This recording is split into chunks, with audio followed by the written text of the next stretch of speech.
You underestimated me, Officer Simmons, but the truth always finds a way.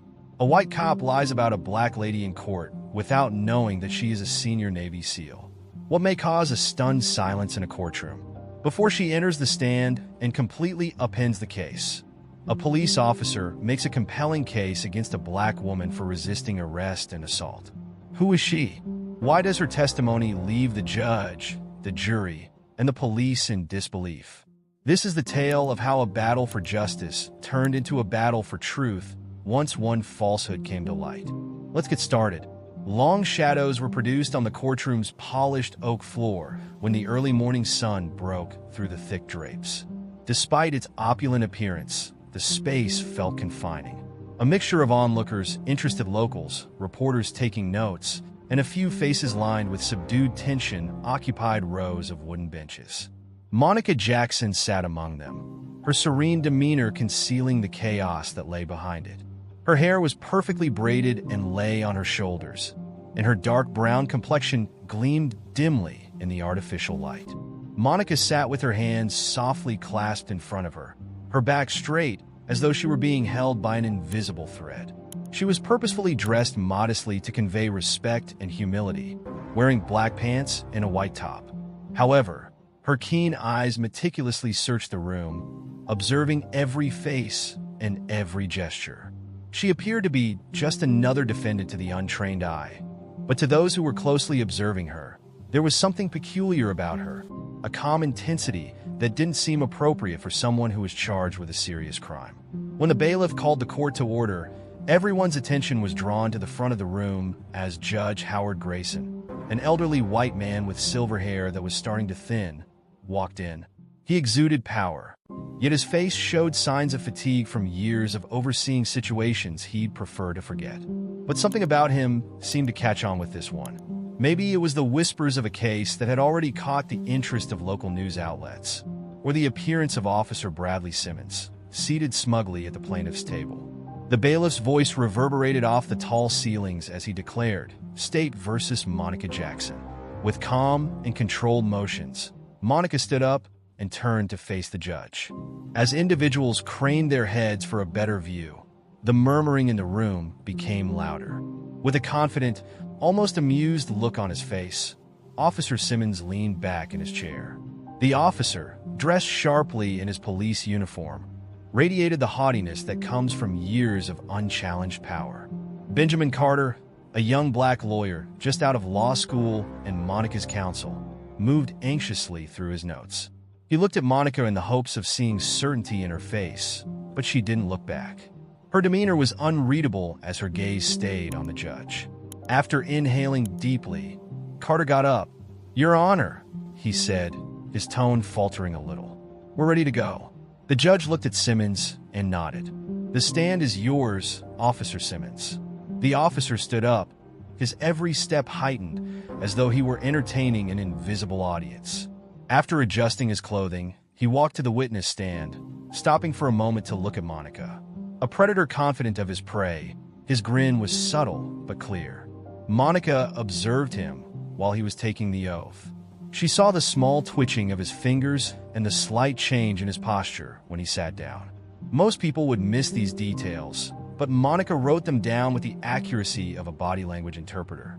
As Simmons started talking, she didn't move or flinch. "On that night," Simmons said, his voice solid and loud enough to fill the room, "I was responding to a call of a disturbance close to the town's east edge. I found Miss Jackson, the defendant, hanging around outside a closed business." The courtroom was filled with whispers. A common allegation, particularly against individuals of color, was loitering. Seemingly unaffected, Simmons continued. He went on to say, "She became hostile the moment I asked her what she was doing there," his tone becoming theatrical. "She yelled, wouldn't provide her name, and then physically attacked me when I tried to defuse the situation." Throughout the courtroom, there were gasps. Monica stayed motionless, a serene mask covering her features. Simmons squirmed in his chair and pretended to be in discomfort. "She tried to grab my service weapon and struck me in the chest. I was forced to hold her back at that point." A woman's murmured voice from the rear of the room, "Sounds like a lie." The judge swiftly called for order as heads turned. With a neutral tone, Judge Grayson responded, "Thank you, Officer Simmons. You can resign." Monica's attorney stood up, clearly apprehensive. "Before we proceed, Your Honor, I would want to request that the court take into account. Save that for your cross-examination, Mr. Carter." The judge cut in. "Let's go on." Monica let out a quiet sigh. Despite being put to the test, she kept her composure. She said, "Remain calm and concentrate on the facts," leaning slightly nearer Carter. Carter nodded, but his expression was anything from comforted. The mood in the courtroom became more somber as the prosecution rested its case. Simmons went back to his chair. His smirk evolved into a broad smile. His fellow officers in the rear row looked at him. He winked at them, and Monica saw it. "Ms. Jackson," the judge replied, his voice tinged with doubt. "The time has come for you to testify." Monica got up and walked over to the stand, adjusting her blouse. With 100 stares pressing down on her, the room went silent as she sat down. Slowly and deliberately, she adjusted the microphone in front of her. The prosecutor, a middle-aged man with a sharp suit and a sharper tongue, introduced himself as Ms. Jackson. "Could you describe what you did that particular evening?" Monica's voice was measured and calm as she leaned forward a little. "I can, but let me make one clarification first. In addition to being untrue, the officer purposefully misrepresents the situation." Everyone in the group took a breath. The prosecutor gave a sly smile. "You made a bold charge, Ms. Jackson. Do you have evidence to support it?" Monica's black eyes were fixed on him. "I think the truth will eventually be revealed." The prosecutor started to respond, but was suddenly silenced by Monica's composed assurance. Judge Grayson signaled the continuation of the interrogation by clearing his throat. The tension in the room increased as Monica started to describe what happened in her version of events. Sensing that this was no typical defendant, the crowd listened intently to everything she said. The wheels of justice were already in motion, and Officer Simmons's meticulously crafted lies were starting to come apart without anyone noticing. Monica's posture was as steady as her poise when she sat on the stand, her hands resting softly on the edge of the wooden railing. She paused before speaking. The hush in the courtroom was oppressive. Every breath was held, waiting to hear her words. When she did speak, her tone was composed yet unmistakably strong. She started, looking around the courtroom on the particular night. "I had just returned from seeing a buddy and was heading home. I paused close to the intersection of Magnolia and Fifth to look up directions on my phone." She took a moment to process the information. Officer Simmons came over to me at that point. Leaning forward, the prosecutor prepared to leap. "Are you implying that this interaction was entirely unprovoked?" Monica's expression remained fixed as she cocked her head slightly. "Not totally. To the best of my knowledge, standing on the sidewalk is not against the law." With his flashlight aimed straight at my face, he came up to me and asked, in a tone I wouldn't describe as kindly, what I was doing there. "And what was your reaction?" With a hint of doubt in his voice, the prosecutor inquired. Monica responded calmly when I informed him I was looking up directions. He requested my identification. I inquired if I had done something incorrectly. The prosecutor took advantage of the situation. "You doubted his authority? Then?" Monica said, "I questioned his motive in a stern but non-aggressive tone. I wasn't creating any noise, blocking traffic, or trespassing. I was curious as to why he was requesting my ID." The courtroom was filled with murmuring. Judge Grayson lightly struck his gavel. With a steady tone, Monica went on, "Order in the court." He became irate and accused me of being difficult when I asked for clarification. I assured him that I had no intention of causing any issue. However, he grabbed my arm before I could respond. Her comments were heavy and indisputable as they hung in the air. Clearly attempting to determine how to manipulate her testimony to his benefit, the prosecutor arched an eyebrow. "Do you think the officer had no reason to physically restrain you?" Monica gave a nod. "Yes," and he tightened his hold when I told him to release it. "Women like you need to learn how to listen," he stated, and I quote. The gallery erupted in gasps. The judge's gavel fell more forcefully this time. "I won't put up with disruptions, so order." The prosecutor smiled artificially. "That's a severe accusation, Miss Jackson. Do you have any evidence to support this claim?" Monica's eyes were fixed on him without flinching. No, since he conveniently had a malfunctioning body camera. That's correct, Officer Simmons. Simmons was the center of attention, shifting uneasily in his chair. His self-assured grin had vanished, and his jaw had become slightly clenched. The prosecutor's throat was cleared. Miss Jackson, let's concentrate on the facts. You say you were restrained by the police. What came next? Despite the gravity of the situation, Monica's voice remained steady as she folded her hands in her lap.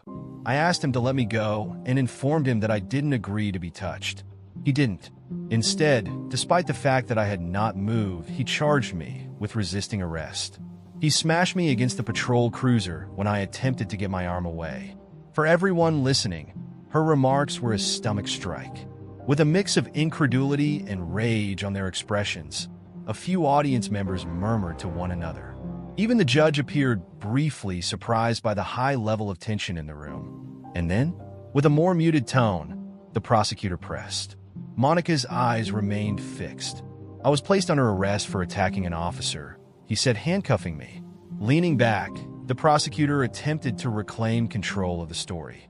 You're a powerful woman, Miss Jackson. Could it be that your physical resistance made the officer feel threatened?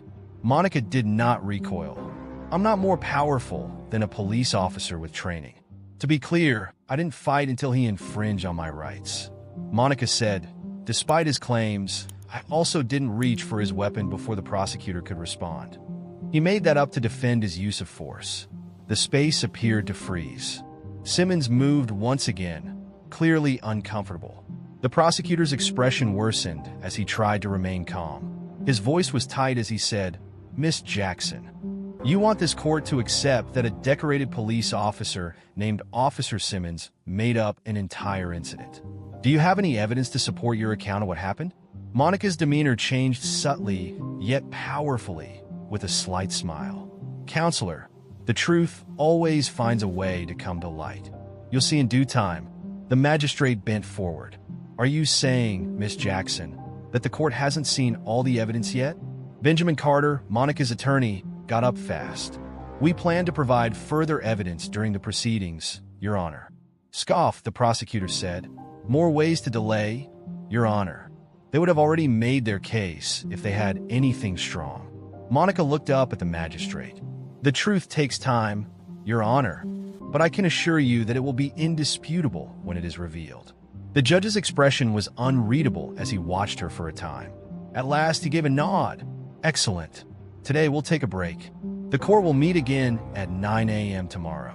Whispers broke out in the courtroom as the gavel fell. Calm and methodical, Monica got up from the platform. She passed Officer Simmons, who averted his eyes and sat down at the defense table with her attorney. Are you certain about this? In a doubtful voice, Carter whispered. Monica's fingers settled steadily and comfortingly on his arm. Believe me, Ben, the truth will be heard more clearly tomorrow than Simmons ever could. The crowd's whispers, a mixture of interest and conjecture, trailed her as she left the courtroom. The village was bathed in a warm, golden glow as the sun descended outside. Monica stopped on the steps of the courtroom and looked out over the horizon. She was prepared, but the battle was far from done. She was always prepared. The tension of the day hung in the air like a thick cloud as the courthouse slowly emptied. Monica's silhouette was framed by the orange tones of the waning sun as she stood at the edge of the courthouse steps. She was surrounded by the shuffle of feet and the hum of talk, but she ignored them all, concentrating on herself.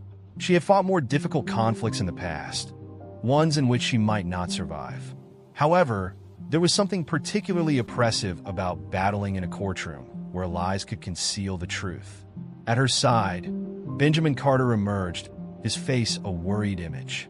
The young attorney gripped his bag tightly, as though it held more than just documents. It held the weight of his duty to her.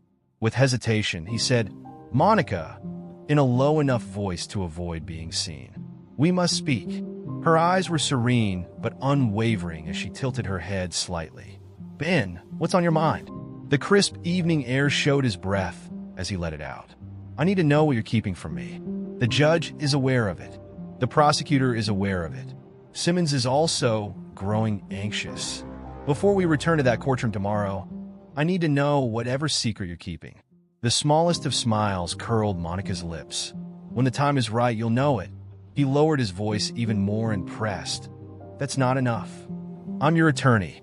I have to be ready for whatever bombshell you're going to drop if we're going to win. Her stillness weighed on him like a tangible force as she observed him for a time. At last, she gave a nod. I'll tell you everything if you come over to my house tonight. The abrupt change stunned Benjamin, who blinked. Will you? I will, she firmly said. Not here, though. Surrounded by big oak trees that waved gently in the night breeze, Monica's modest home was situated on the outskirts of town. A porch light's dim glow lighted the walkway, creating lengthy shadows on the gravel path. Benjamin arrived in his vehicle and gingerly got out. After the commotion of the courtroom, the silence of the place was almost unsettling. Monica answered the door very instantly when he knocked lightly, as if she had been waiting. In sharp contrast to her composed demeanor earlier in the day, she was dressed simply in black leggings and a navy sweater. Her look was unreadable, and her hair was knotted back. She moved aside and said, "Come in." Benjamin walked in, looking around the room. With only a few personal touches, the living room was tidy and tastefully designed. A framed picture of Monica as a child wearing a navy uniform, her arm wrapped around an older man wearing the same uniform. On the mantel was a folded American flag in a glass case. A bookshelf stocked with history, strategy, and leadership books. Do you live alone? More out of curiosity than anything else, he asked. For the time being, she said, motioning him to take a seat on the couch. Have a drink? He sat rigidly, placed his suitcase at his feet, and responded, No, I'm fine. Monica, I'm here to get answers. Avoid any distractions. She gave him a small smile, admiring his resolve. All right. She retrieved a leather-bound folder from the bookshelves. It was well kept despite being worn. Years of use caused some fraying at the edges. She sat in a chair across from him and set it on the coffee table before him. Benjamin glanced at the folder, but refrained from grabbing it. What is this? Just my service record, she said. All the information you require about me. He paused. Are you serious? I'm just getting it from you? She said. You're my lawyer. You must be aware of whom you are protecting. Benjamin's fingers brushed the pages as he cautiously opened the folder. Documents were arranged neatly inside. Training certifications, commendations, and discharge papers. As he looked over the contents, his eyes grew wide. He flipped through the pages more quickly and whispered, Wait. She finished for him. You were a Navy SEAL. Retired lieutenant commander. His jaw hung open as he gazed at her. This is a game changer, Monica. Why didn't you inform me earlier? Because, she added, leaning forward, it's not just about who I was. It has to do with what Simmons stands for. Ben, this isn't just my battle. It's about bringing to light the kind of prejudice and corruption that let individuals like him get away with this. With his thoughts racing, Benjamin ran a hand through his hair. When this is revealed, the prosecutor will lose it. Simmons will also break down. Monica's face grew serious. Simmons will not give up. When men like him are trapped, they double down. We must therefore be astute and strategic. Slowly, realizing the seriousness of what she had spoken, Benjamin nodded. Do you believe he is aware? Not yet, she responded. He's suspicious, though. He gazed at me today, as you witnessed. He is aware that he is ignorant of something, and it is bothering him. Leaning back and exhaling deeply, Benjamin closed the folder. What is the plan, then? Monica's eyes sparkled with a silent resolve. We present the truth before the court tomorrow. However, we don't stop at exposing Simmons' deceit. We reveal the mechanism that allows him to do so. How can we accomplish that? He leaned forward and asked. Even though she was dressed casually, Monica stood with a strong presence. She picked up the folded flag and headed to the mantel. She looked back at him after flipping it over in her palms. We forced them to see me as the woman who defended the very liberties that man attempted to take away from me for 2 decades, not as a defendant. She spoke steadily, yet with a hint of abrasiveness. Beneath her serene facade, a silent tempest is simmering. A shiver went down Benjamin's back, not out of fear, but out of sheer determination. Monica, he muttered, there will be a struggle tomorrow. Her hand hovered on the flag for a second before she returned it to the mantel. Her eyes were angry as she turned to face him. "Ben, I've been fighting all my life. It's simply another battle tomorrow." The courthouse loomed in the soft gray dawn light the following morning. Long shadows were cast over the busy crowd gathering on the stairs by its majestic facade. Overnight, rumors about the trial expanded rapidly, escalating into a flurry of conjecture. Spectators, journalists scrawling on notepads, people of the community looking for justice, and Simmons's fellow policemen, who occupied the back row in mute support of their friend, packed the gallery. The courtroom inside was buzzing with excitement. The air was electric and tense.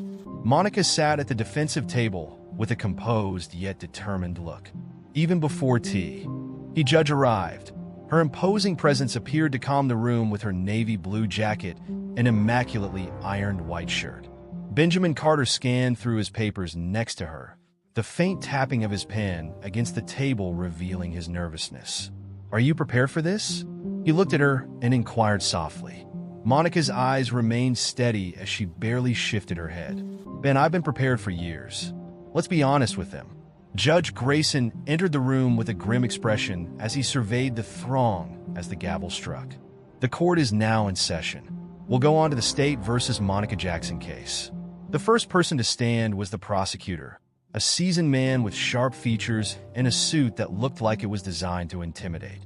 "Today, Your Honor, we plan to bolster Officer Simmons' testimony and provide further proof to back up the claims against the defendant." With her hands lightly resting on the table, Monica did not flinch. She was aware that everyone in the room was watching her, yet she stayed as calm as a rock in the sea. Simmons's composed manner concealed the mounting tension in the room as the prosecutor called him back to the stand. Simmons proceeded to the stand, adjusting his tie as he went, moving more slowly than normal, as though he were burdened by the attention he felt was coming at him from all sides. With a firm yet measured tone, the prosecutor introduced Officer Simmons. "Kindly bring up the incidents that resulted in the defendant's arrest with the court." With a trace of tension in his voice, Simmons cleared his throat. "As previously mentioned, I came upon the defendant adjacent to a closed store. When I tried to interview her, she got combative, refused to identify herself, and was acting suspiciously." "And you maintain your description of her actions?" the prosecutor pressed. Simmons' gaze briefly shifted to Monica before he said, "I do." The prosecutor gave a contented nod. "No more questions, Officer Simmons." "Thank you." Benjamin slowly stood up, his face unreadable. With measured steps that reverberated throughout the quiet courtroom, he straightened his tie and made his way to the stand. Benjamin started, "Officer Simmons," his tone smooth but sharp enough to cause Simmons to sway in his chair a little. "According to your testimony, my client got hostile and tried to grab your gun. Is that right?" "That's right," Simmons said, his posture tight but his voice firm. "However," Benjamin went on, "you also mentioned that your body camera didn't work properly during the event. Isn't it convenient, right?" Simmons's mouth clenched. The coincidence was regrettable. "Equipment breaks down?" Benjamin nodded slightly and added, "Of course they do. However, you've been with the force for 10 years or so. How many times has your body camera failed when you were being arrested?" Simmons' eyes narrowed as he paused. "Not too often," Benjamin pressed, "but this time it happened. When you were arrested, did you say the defendant acted so violently that you were afraid for your safety?" Simmons' voice hardened as he responded, "Yes." Benjamin turned to face the jury and paced slowly. "Officer Simmons, is it also a coincidence that a nearby witness recorded a portion of this encounter on their phone?" The gallery leaned forward as though they could will the evidence into reality as the courtroom erupted into whispering. Judge Grayson demanded order by striking his gavel. "Mr. Carter," replied the judge sharply, "provide evidence if you have it." Benjamin took a USB drive and went back to the defensive table. "The defense presents video footage that was captured by a bystander during the arrest, Your Honor." With a start, the prosecutor stood up. "This is really out of the ordinary, Your Honor. This should have been submitted earlier by the defense." Judge Grayson interrupted. "Sit down." There was no room for debate in his tone. "Let's view the video." The bailiff took the drive and put it into the media system in the courtroom. There was a heavy quiet in the room as the screen on the wall flickered to life. The frame of a car window partially covered the perspective, making the footage unsteady. The audio, however, was crystal clear. Simmons's voice was piercing and authoritative. With his hand on Monica's arm, he urged, "Don't make this more difficult than it has to be." Her voice came next, forceful yet calm. "Let go of my arm. I'm not fighting." As Simmons pushed Monica up against the patrol car, the audience stared in awe. His words were now distinct, sharp, and clear. "I don't let women like you question me." The courtroom burst into another, louder explosion. The judge's face darkened with frustration as he repeatedly banged his gavel. "I'll have an order in this court, please." The courtroom gradually cleared out for recess, but the tension persisted like an impending storm. Despite the pandemonium caused by the video evidence, Monica remained composed and sat quietly at the defense table. Benjamin was pacing beside her, making random motions with his hands while muttering to himself. When he finally stopped to look at Monica, he murmured, "This is huge." His testimony was completely destroyed by that video. Monica's hands were neatly folded on the table. Her eyes remained fixed. "Ben, there's a crack in the wall, but cracks aren't the only reason a wall collapses. We require more." Benjamin leaned on the table and let out a deep exhale. "What will happen next? You have your service record, and we have the video. With this, we could bury Simmons." Her face somewhat softened as she turned to face him. "It's not only about Simmons's burial. The goal is to reveal the truth. We run the danger of losing narrative control if we hurry. It's all about timing." The bailiff's voice pierced the room before Benjamin could reply. 5 minutes from now, the court will meet again." Monica got up and straightened her blazer. "Ben, keep your wits up. The time has come." Officer Simmons was the center of attention as the judge arrived and the chamber was called to order. His once self-assured smirk had vanished, to be replaced by a taut-lipped face and flitting eyes that revealed his mounting discomfort. His fellow officers in the rear row looked at him doubtfully, their hitherto unspoken support now tinged with uncertainty. The tension was broken by Judge Grayson's voice. "Do you have any more proof to offer, Mr. Carter?" Benjamin stood up, his steps calm and methodical. "Indeed, Your Honor. Monica Jackson, the defendant, will be called to the stand by the defense." There was fresh curiosity in the room. Monica got up and walked steadily toward the witness stand. She didn't hesitate or hurry. When she sat, her stance was as straight as a soldier at attention, and her presence seemed to command the attention of the room. Benjamin started off in a steady tone. "Miss Jackson, you are aware of the charges made against you. Attempting to seize a weapon, attacking an officer, and resisting arrest. Are these charges accurate?" "They're not, that's for sure." Monica's voice echoed throughout the room as she gave a forceful response. Benjamin gave a nod. "Let's then discuss the actual events of that evening. Tell the court about your interaction with Officer Simmons in your own words." Monica inhaled deeply and looked around the room before focusing on Benjamin. "I was on my way home that evening after seeing a friend. When I paused to look at my phone for instructions, Officer Simmons came over. I informed him what I was doing there when he inquired. I asked him why he wanted my ID when he asked for it. I wanted to understand his reasons, and I wasn't breaking any laws." "What was his reaction?" Benjamin inquired. Monica's mouth tensed a little. "I was accused of not cooperating by him. I told him I hadn't done anything wrong, but he grabbed my arm and wouldn't let go when I tried to explain." Benjamin's voice rose a little as he moved toward the jurors. "Did you make any threats against him?" "No," Monica firmly stated. "I urged him to release my arm. He handcuffed me after pushing me against the patrol cruiser while I attempted to pull away. Then he made the entirely untrue accusation that I had reached for his firearm." Once more, the gallery muttered, but Monica wasn't done yet. "It has nothing to do with police enforcement." Her voice was steady yet full of emotion as she went on. "They were about exerting control over someone he believed was incapable of resisting." Her words hung in the air as Benjamin hesitated. "Your background has been the subject of much conjecture, Miss Jackson. You were portrayed by the prosecution as a regular citizen who abruptly became violent.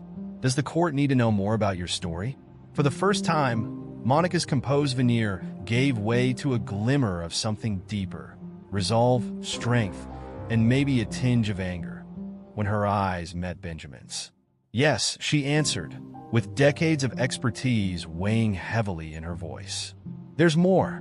Monica leaned forward a little, her hands resting on the edge of the stand, and the entire crowd held its breath. With a voice like a blade piercing the quiet, she declared, "I am Lieutenant Commander Monica Jackson, retired Navy SEAL. During my 20 years of service, I was stationed in some of the world's most hazardous battle zones.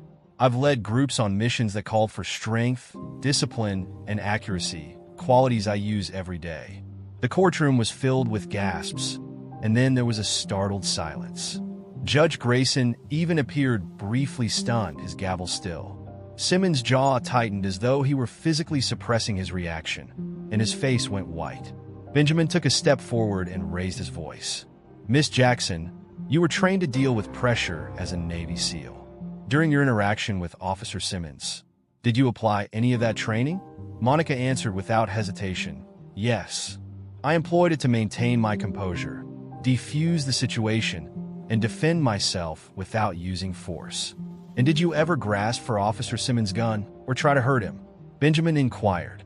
"No," Monica stated firmly. "I learned how to recognize threats and react effectively from my training. Simmons posed a threat to my dignity, not my safety, and I would not allow him to take that away from me." The weight of Monica's remarks rested over the courtroom, and it erupted again, louder this time. The judge's face was a mix of amazement and irritation as he repeatedly banged his gavel. "Put in order.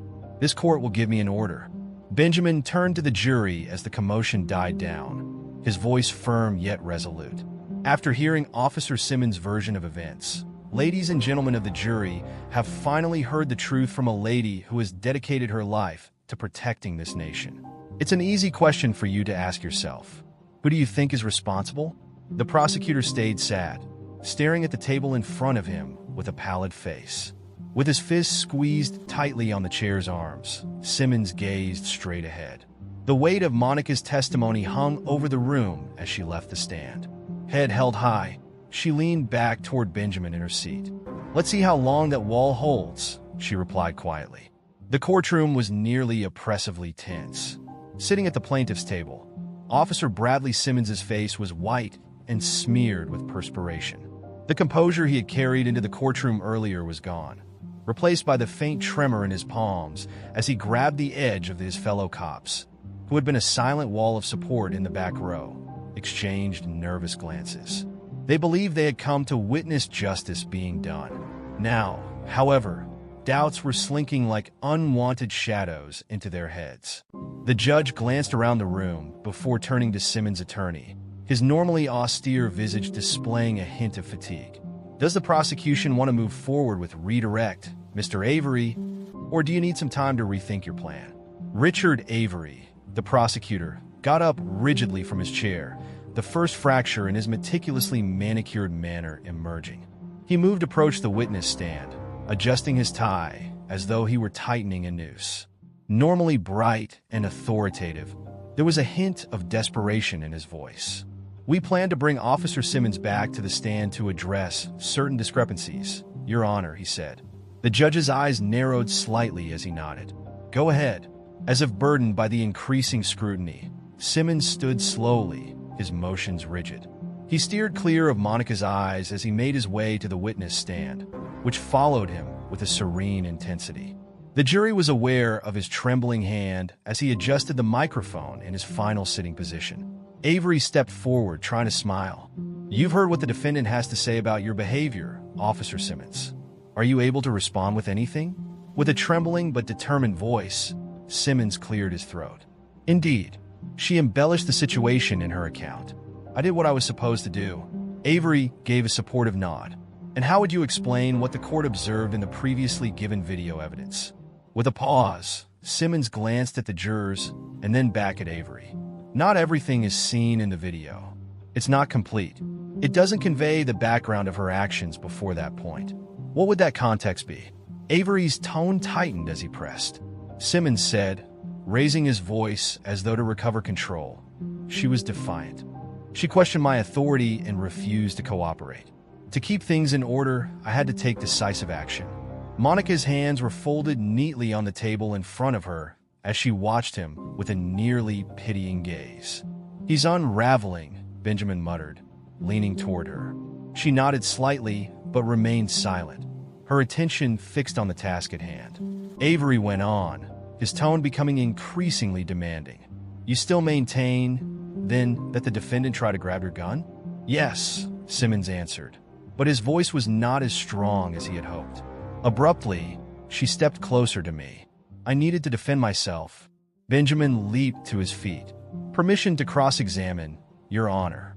With a brusque nod, Judge Grayson acknowledged. Benjamin moved slowly and deliberately toward the stand. He came to a halt a few steps away from Simmons, his presence imposing but not intrusive. For a minute, he let the stillness to linger, making Simmons look into his eyes. Benjamin said, "Officer Simmons," in a cool but steely tone, "is it accurate that you have stated on several occasions that my client reached for your weapon?"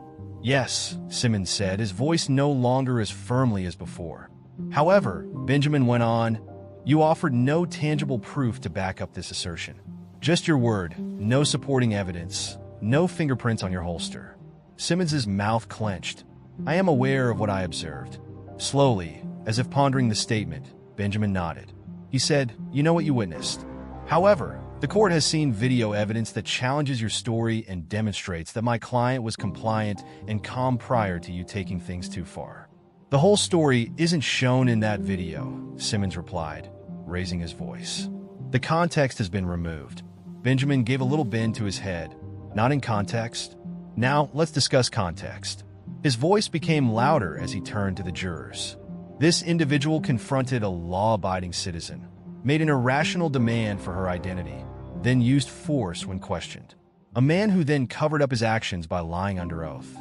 The judge overruled the prosecutor's objection and allowed Benjamin to proceed. Benjamin's voice fell to a hushed, icy tone as he turned back to Simmons.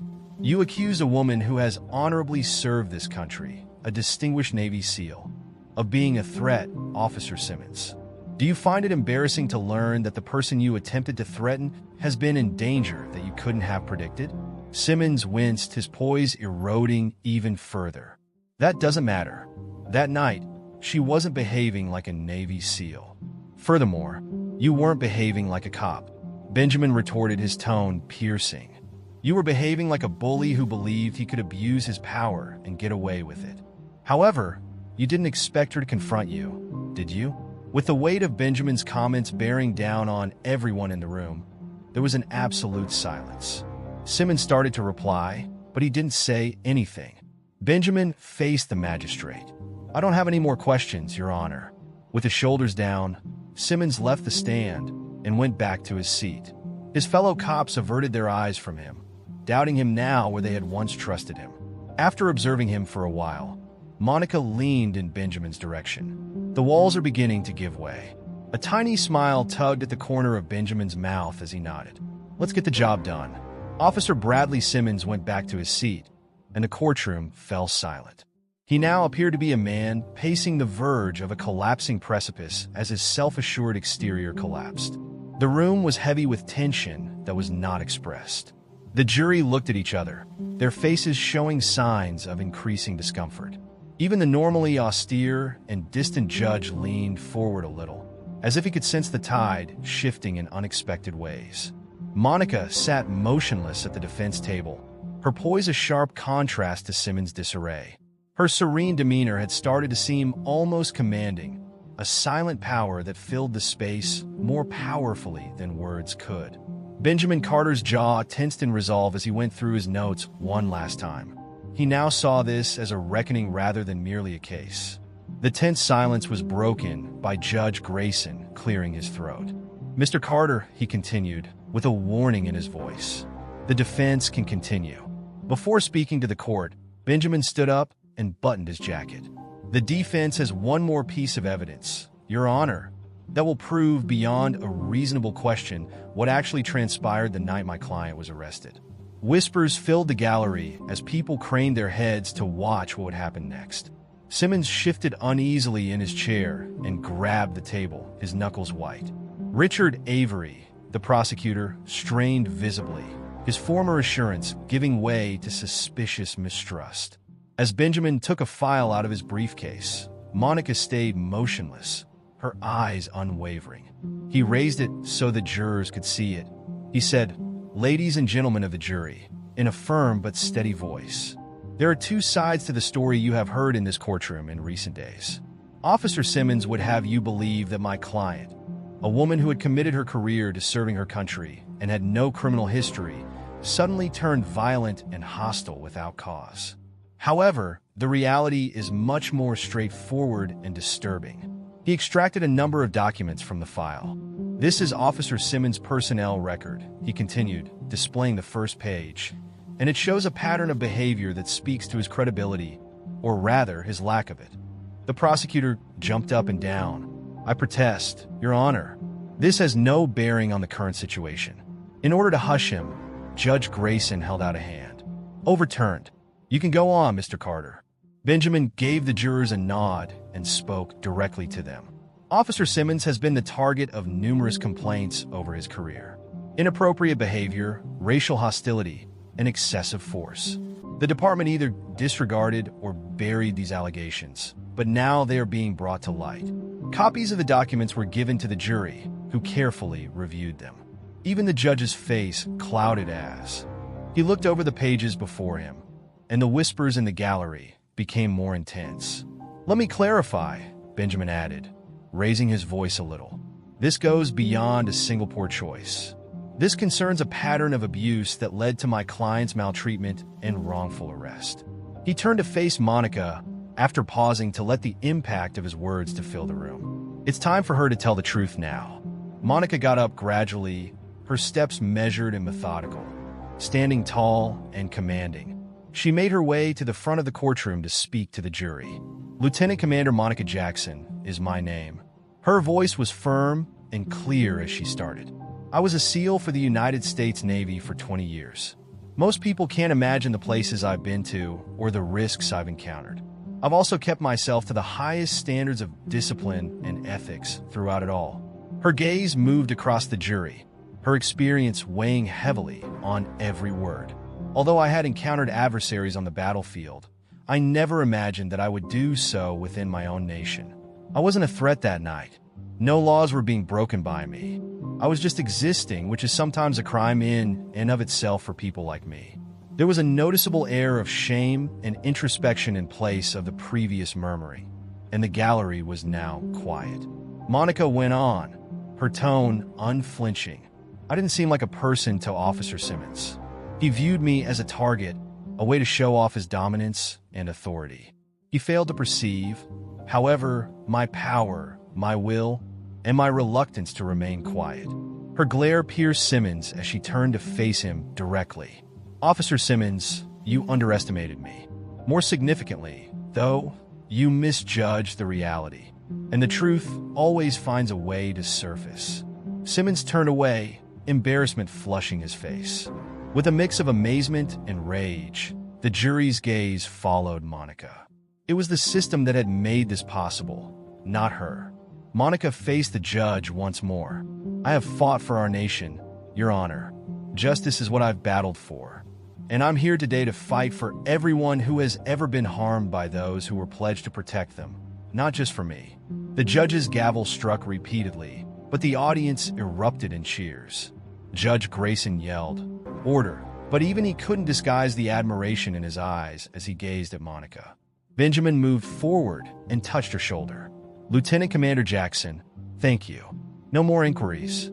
When Monica took her seat again, the mood in the courtroom changed. The jury's previous mistrust was replaced with conviction as they regarded her with renewed respect. Simmons, meanwhile, appeared to sag in his seat, his former bluster now a faint recollection. Judge Grayson leaned forward and spoke in a decisive tone. "As we proceed to closing arguments, I advise both sides to be careful with their wording." It seemed as though the courtroom was holding its breath. The silence was heavy, the anxiety strong. Richard Avery, the prosecutor, stood up to make his closing argument. adjusting his tie nervously before approaching the jury with a strained calmness in place of his customary confidence.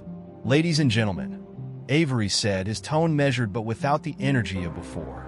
"This is a complicated instance that we have witnessed today. I implore you to look at the bigger picture. Even if the defense has made a concerted effort to portray Officer Simmons as a guy with a dubious past, every day, law enforcement personnel must make snap decisions, frequently in trying situations. Officer Simmons felt that his actions were in the public's best interest. He hesitated, his eyes darting to Simmons, whose face was a pallid mask of discomfort. Even though Avery acknowledged that mistakes were made, Officer Simmons was still carrying out his duties. The fact that the defendant questioned authority, defied an officer, and escalated the situation is not negated by the defense's strong arguments. As he concluded, Avery's voice became more stern. "I implore you to weigh the facts and resist the pull of spectacle or passion." "Thank you." He went back to his seat, and the courtroom fell silent. The next to stand was Benjamin Carter, who moved calmly and deliberately. With a quiet confidence, he straightened his tie, adjusted his jacket, and walked up to the jury. Benjamin said, "Ladies and gentlemen of the jury," in a firm and steady voice. "Today's case is not particularly complicated. It's actually painfully easy. A man who misused his position of authority vilified, insulted, and lied about my client, Lieutenant Commander Monica Jackson, an American hero and decorated Navy SEAL." He turned and pointed to Monica, who was sitting with her hands lightly on the table and her back straight. The arrest was not resisted by Monica Jackson. Officer Simmons was not threatened by her. She was pushed against a car, detained, and humiliated for asking a straightforward, legitimate inquiry. Benjamin's passion filled the room as his voice increased. "This goes beyond Monica Jackson. It has to do with responsibility. It's about making sure that the greatest standards of integrity are upheld for those who don a badge and take an oath to defend and serve. Because the system as a whole collapses when they don't."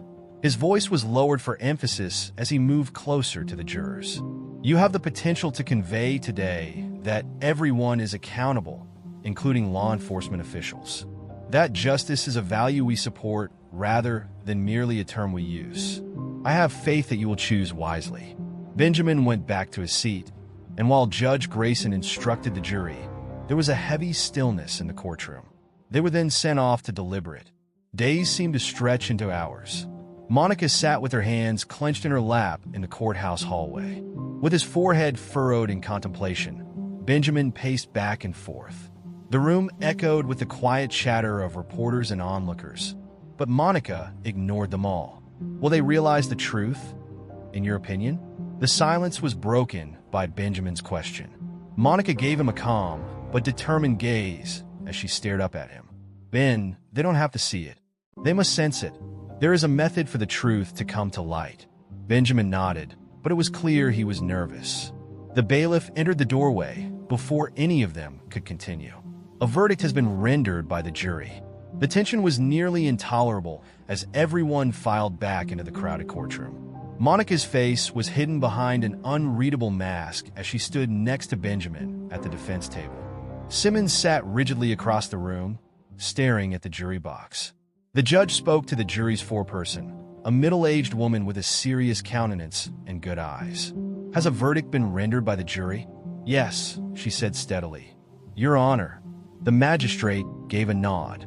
"Read the verdict, please." After unfolding a sheet of paper, the foreperson got started.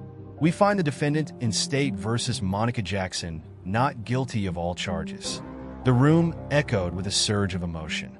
Before the judge's gavel brought order, there were gasps, whispers, and even a few silent applause. For the first time in days, Monica's shoulders relaxed as she let out a gentle exhale.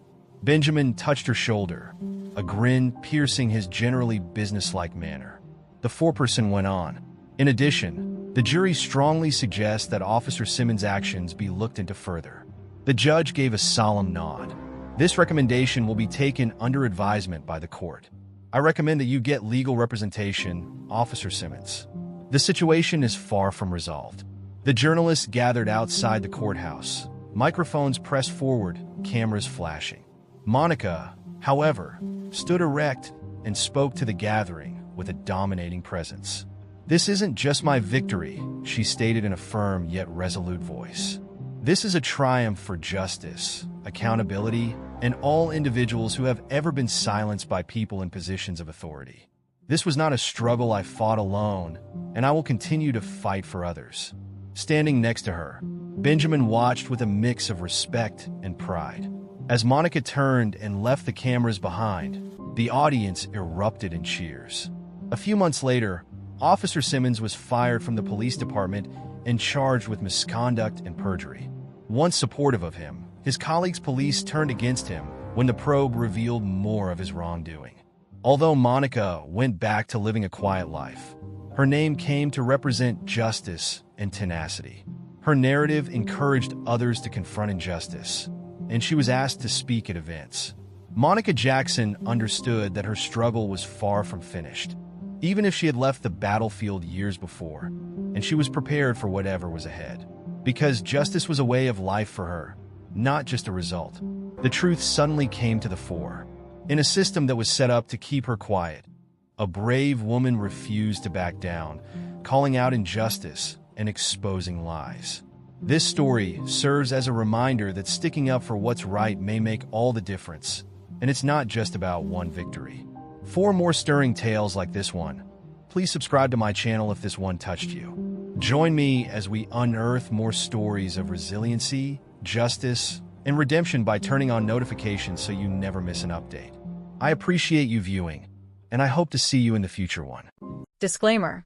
This channel stands against all forms of intolerance, discrimination, racism, and violations of human rights. The stories shared here are original creations, developed to encourage reflection, understanding, and constructive dialogue. All content is produced with a commitment to respecting diversity and honoring human dignity.